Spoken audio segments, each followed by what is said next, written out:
had my brother in my hand, and all of a sudden, my hand was empty.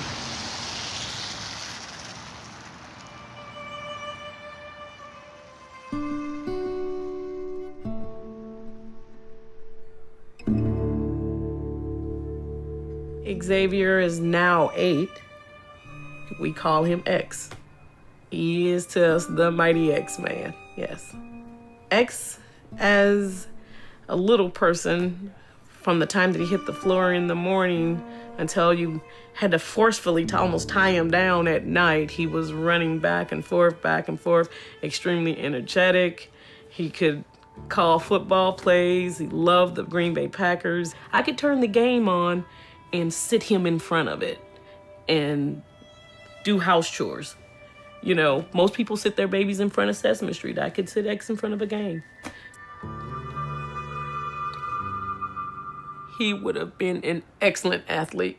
I was always looking forward to being in the stand screaming X, X, X, X, X. That was Mom's dream, to be screaming from a football stand.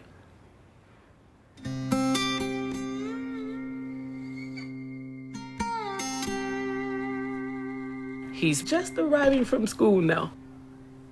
I gotta have him back. I gotta know how school went. I gotta know today's Friday, so I need to know if he got 106 on his spelling test, which he almost always does. X is paralyzed from the diaphragm down. In the accident, part of his spinal cord was dissipated. His legs are gone. His chair are his legs now. The use of his right hand is partial. He woke up actually from the coma a lefty. He went in a righty. She missed his brainstem by that much. X is on life support. The ventilator has to breathe for my son.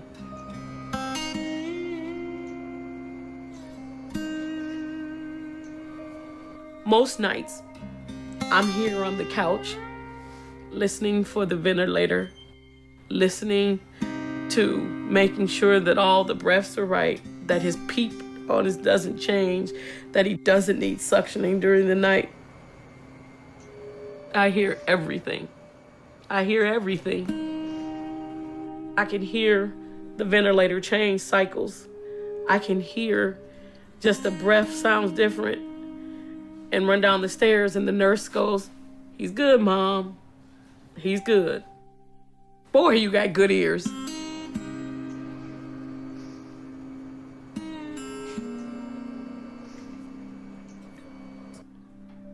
There are times when the pain is so bad, I can't breathe. I want to say the worst thing that I can't say to X, which I used to be able to say all the time, go in the yard and play. I can't say that anymore. Because if we go play, we need to take the suction machine. We need to transfer him over to the ventilator for his chair. Before we can do anything, we need to do that first. It's a production.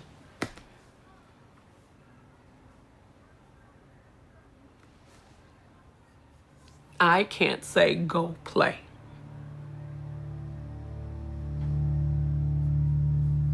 Any mother understands. I can't say go play.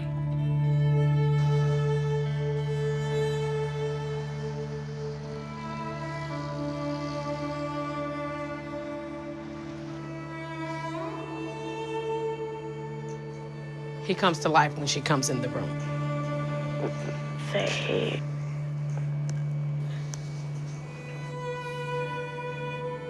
X doesn't remember as well as both Ari and I do, but Ari was walking across the street with Xavier on that October day.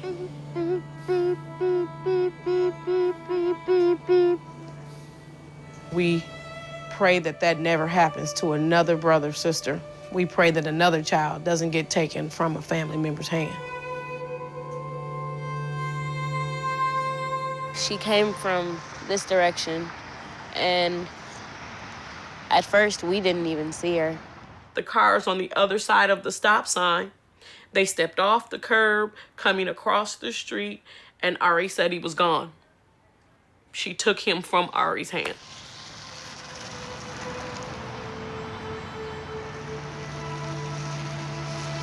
She was not only speeding in the school zone, but she had also run the stop sign because she was texting.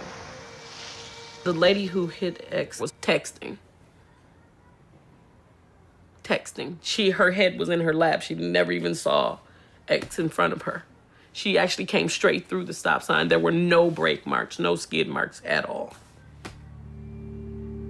She never stopped at a 4-way stop sign. She never stopped. You know, I'm told that the text was, "I'm on my way." Did she make it? Did she get to where she was going on time? That would be my question for her.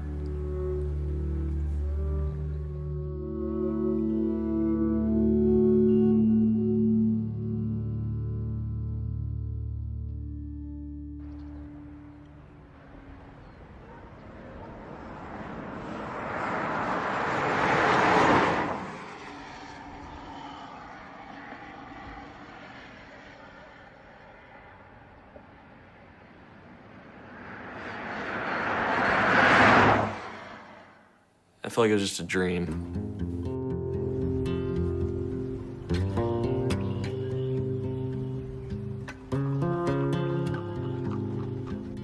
And for weeks it did. It felt like I'd wake up and I'd just think, did I dream that accident?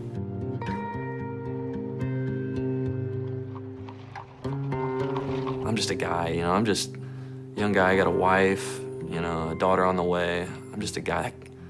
This couldn't happen to me. That can't be real. You know, I had to have just dreamed that.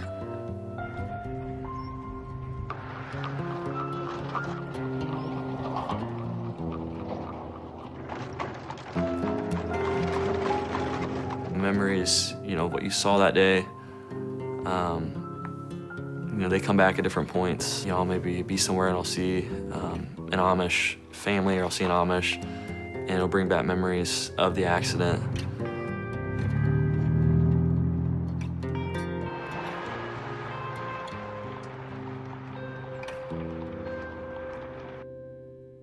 This was the last text message I sent before I caused an accident that killed 3 people.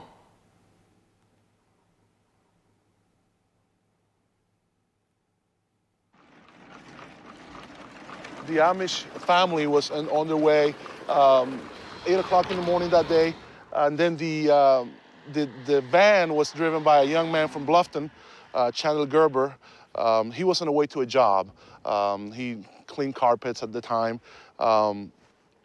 And he was traveling about the speed limit we determined. He wasn't speeding or anything like that, just traveling along. And he overtook the Amish right there, right just where about my car is, and basically hit the Amish buggy from behind and just ended up all the way from the point where my car is here.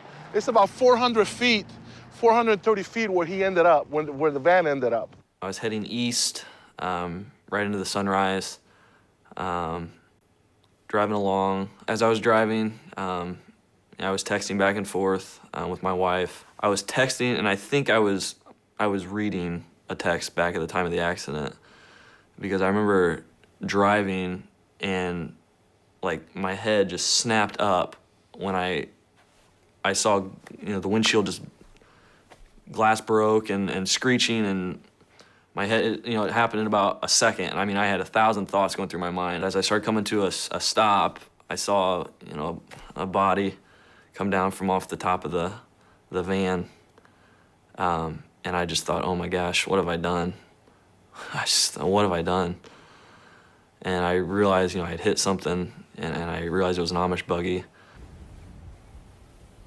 I jumped out of the van, totally silent outside the van.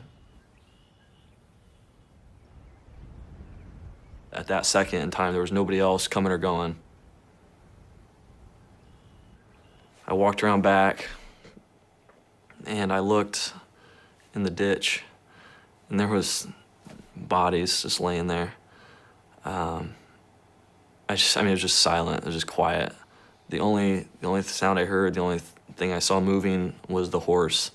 It was severely wounded. It was just kind of moving around on the ground a little bit. I remember the mother was laying, I believe it was face down on her hands and knees, like she had been sitting on a chair. And it just, like, the force just hit her, and she just didn't have time to move. You know, she was just sitting in that same position on the ground. And I just remember staring, and nobody else was around, just me and the family that was laying in the ditch, and the horse, and just silence. You had all kinds of chaos here. This is the van that was driven by Chandler Gerber. As you can see, the front of the vehicle is just totally smashed here. He was devastated. He was crying. He was just almost in a panic mode. I knew that I had been texting and driving.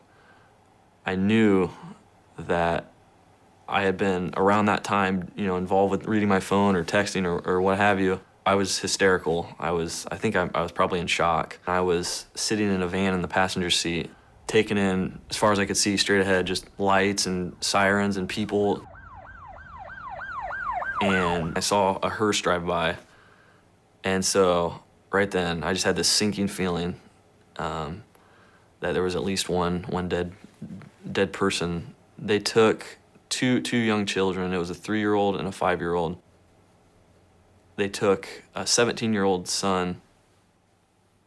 I saw the youngest of the children, 3-year-old Enos.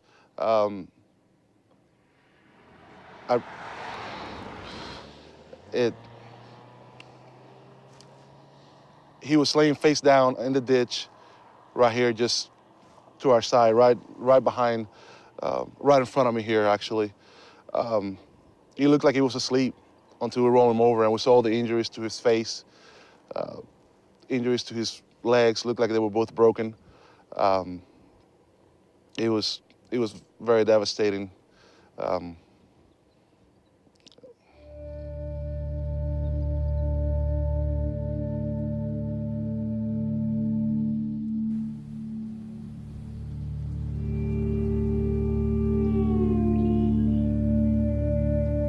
Shortly after the accident, it was pretty rough. A lot of tears, a lot of, why did this happen?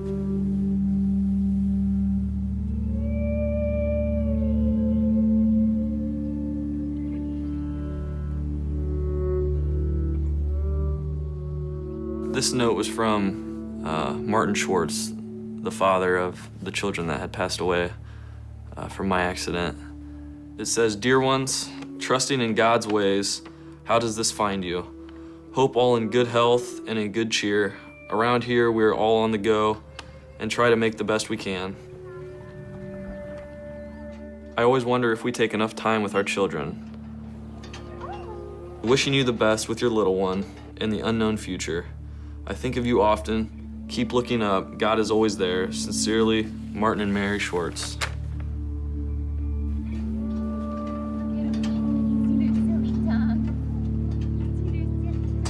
I wish so bad I could go back to that day and change my focus. I wish I could go back and say, you know, I can do these texts when I get to my stop, you know, when I get there. I don't have to do this right now while I'm driving. You know, there's just nothing that important. But at that point, you know, it was just, you know, oh, I can text and drive, it's no big deal. And it is a big deal. Please don't do it. Please don't ever text and drive. It's life. You get one chance and you live with the choices you make.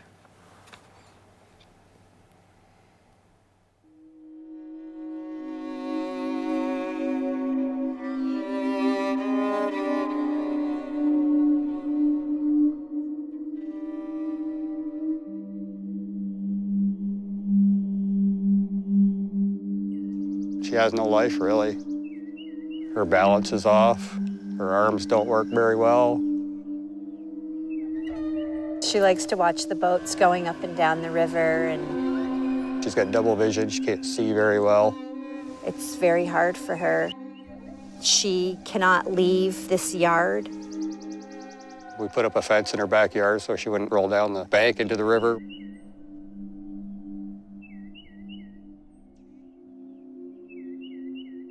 She loves feeding her bird, taking care of the wildlife that comes around. She had her life planned. She was always planning everything. Now she can't plan anything because she can't remember anything. Debbie was very active, outgoing. She worked 60+ hours a week. She held a very good position, traveling all over the world, going to Istanbul, Turkey, traveling to France, and loving working for her job, and they love Debbie very, very much. Now she is dependent on everybody, myself, my brother, friends. She cannot go into the front of the yard by herself because her vision.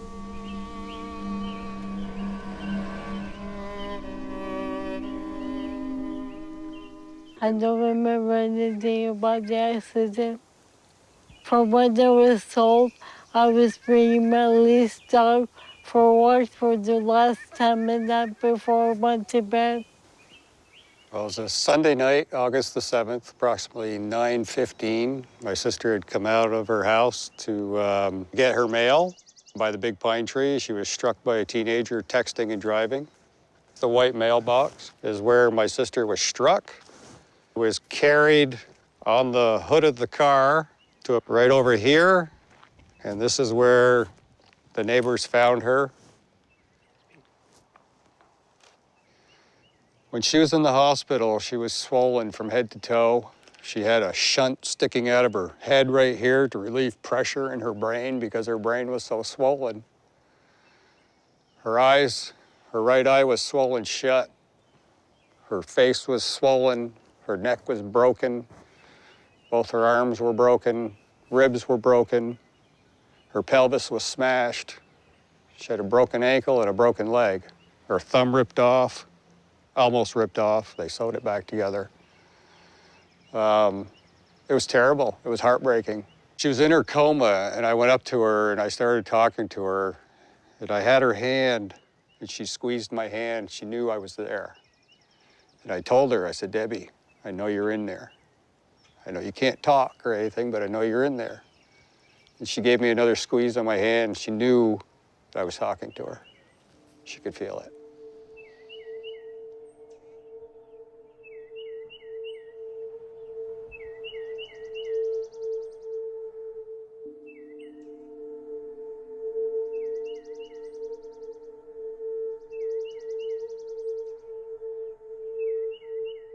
Her sentence was 30 days in jail.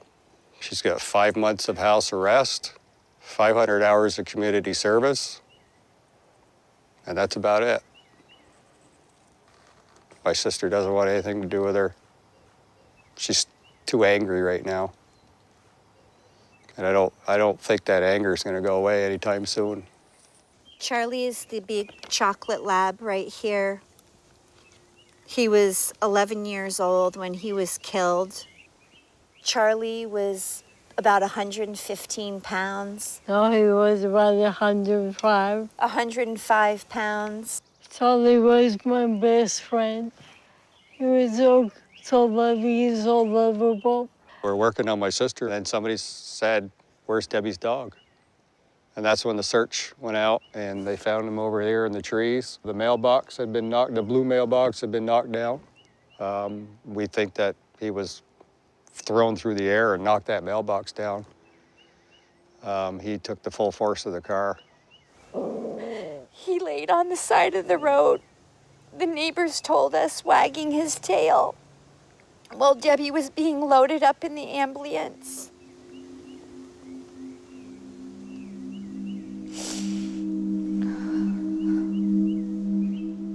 It's just not right. My sister's life has been changed forever. She went from being active to inactive in a stroke of a second, and it's over.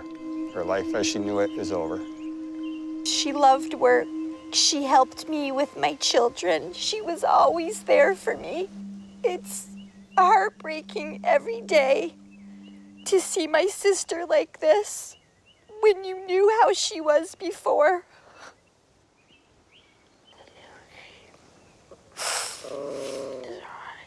I know.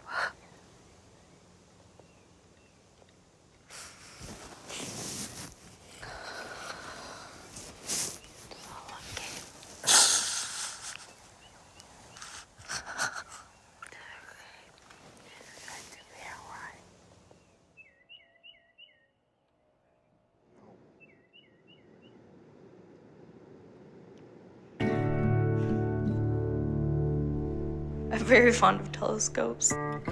It's just a reminder of my father and the good times that we used to have. The telescope's just another way that I look at him being a scientist and the brilliant man he was. At night, we would go outside and look at the stars, and he would tell me the different constellations, help me learn them. When there were meteor showers, he'd come and wake me up at 3 o'clock in the morning and take me outside, and we'd just stare and watch the meteor showers for hours. Just me and my dad outside, wrapped up in blankets. It was just a phenomenal feeling, just good father-daughter time for us. The best father I could have ever asked for.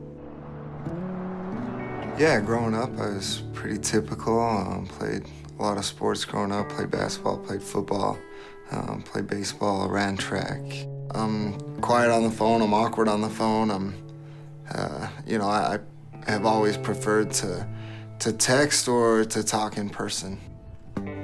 I'm a cowboy, I guess, and I'm a child of the mountains. I recently took a trip out on the prairie, and it was pretty, but I'm a child of the mountains, and I need mountains around me. Every morning I can get up and watch the sun come up over this mountain to the east. It's a beautiful mountain. And watch the sun go down in the west over another pretty mountain. And so I'm not much into technology. As a blacksmith, all your problems can be solved with a bigger hammer, more heat and a bigger hammer. And so I'm not much of a technology guy, and I never have liked texting, and since that day I've liked it even less. I text often, daily, keep in touch with friends and family. The car doing the texting was going this direction. The two Thiokol engineers were heading out this way, and as they passed, they brushed each other, which spun the little blue car with the Thiokol engineers, spun it around this way into the path of an oncoming pickup.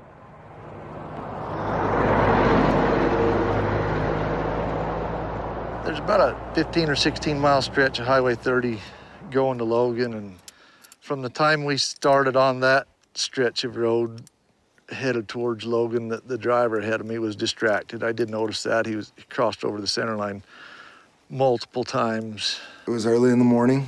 It was still fairly dark outside, and it was raining pretty bad. And on my way to work, I'm texting and reading messages, and I go across the center line and I hit another car. I don't remember what I was texting.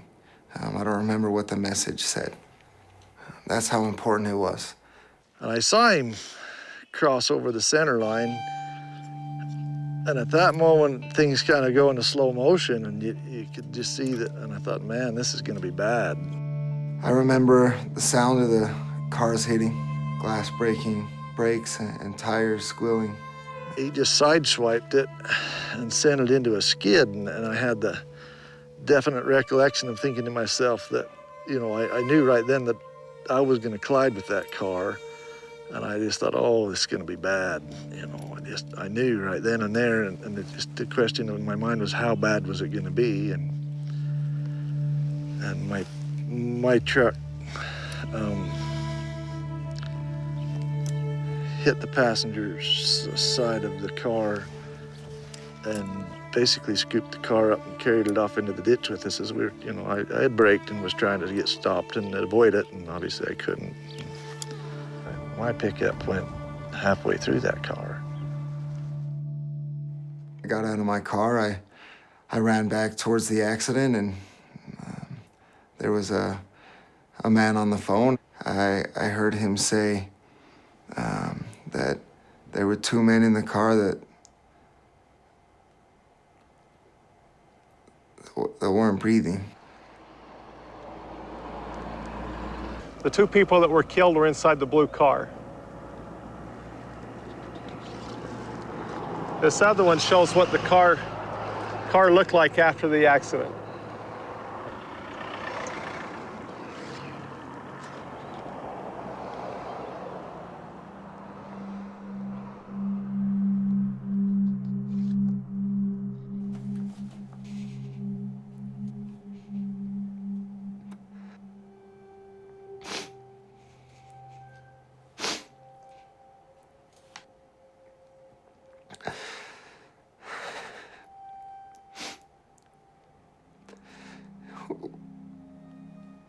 I look at that picture.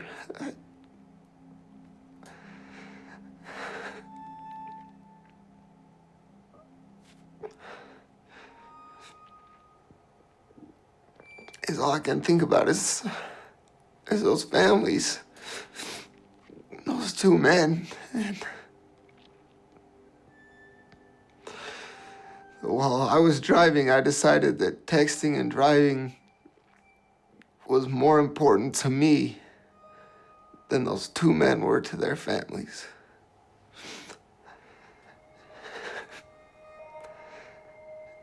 And how selfish that was of me to make that decision to text and drive.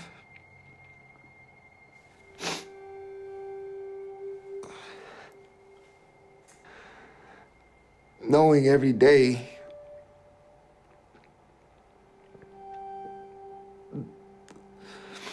that you killed two people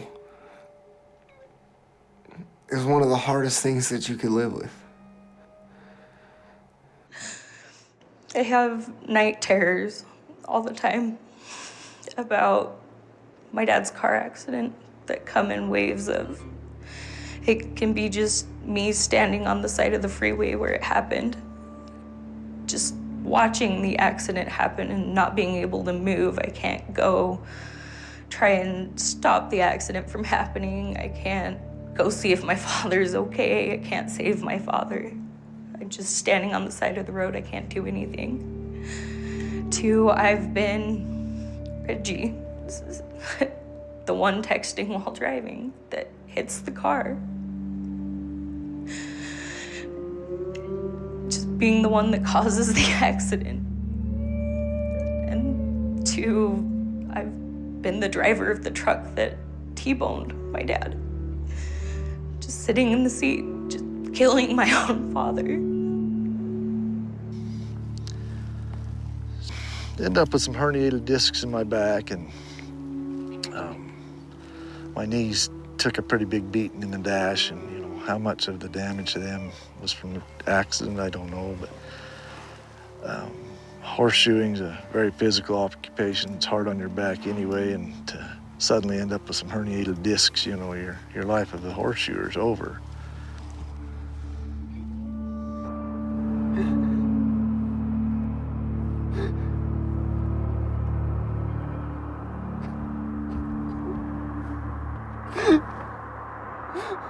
It's been almost 7 years in September, and it is still very difficult for me. That accident was preventable. There's no other way to look at it. Put my phone away, and I saved those two men's lives. And it's that simple. It's that simple for me now, looking back. And when I speak to others, I share the same message. I say, now it's that easy for you going forward to save someone's life. You put the phone away when you drive, and you're safer behind the wheel, and everyone else is safer on the road around you. I want people to look at me and look at what I did and what I caused and say, I don't want to be that guy.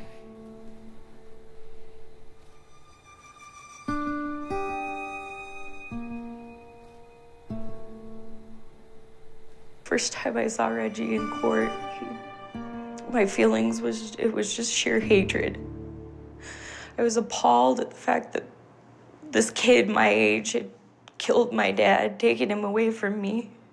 On my sentencing date, and the families had the chance to get up and address me and speak to me. And all I could do was just look at him and hate him and wish how much he would die, or that it was him that was dead instead of my dad.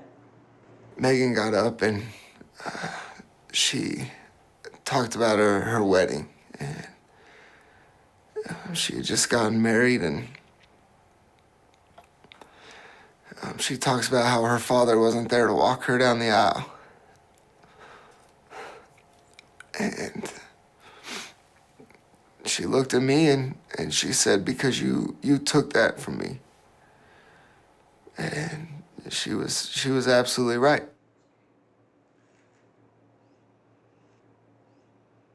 I would like to think that my dad is somewhere in the universe.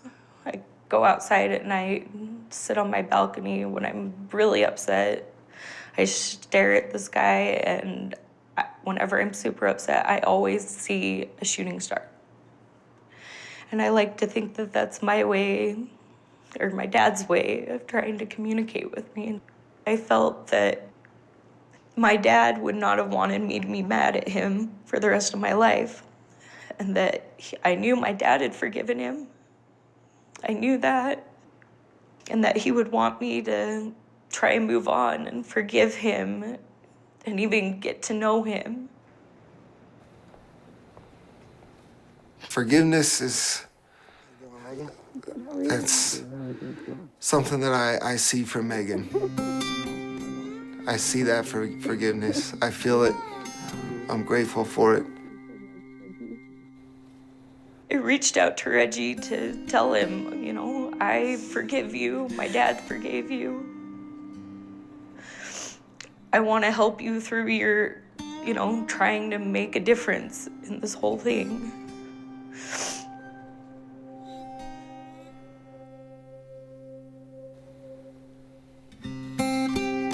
I was once told that to be a good member of society, you have to give back more than you take. I can never give back those two men's lives, ever.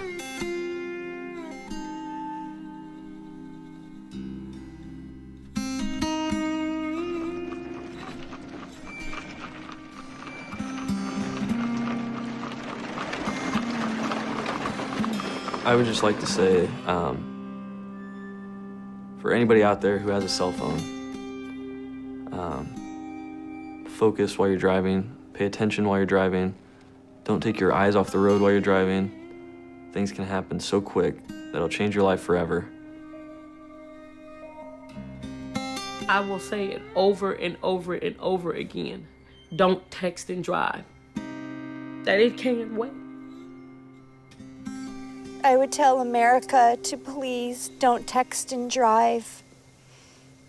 How many other people are going to have to be killed? How many other people are going to be left like my sister Debbie? It's just nuts. It's crazy, I don't know why people don't want to talk to each other anyway.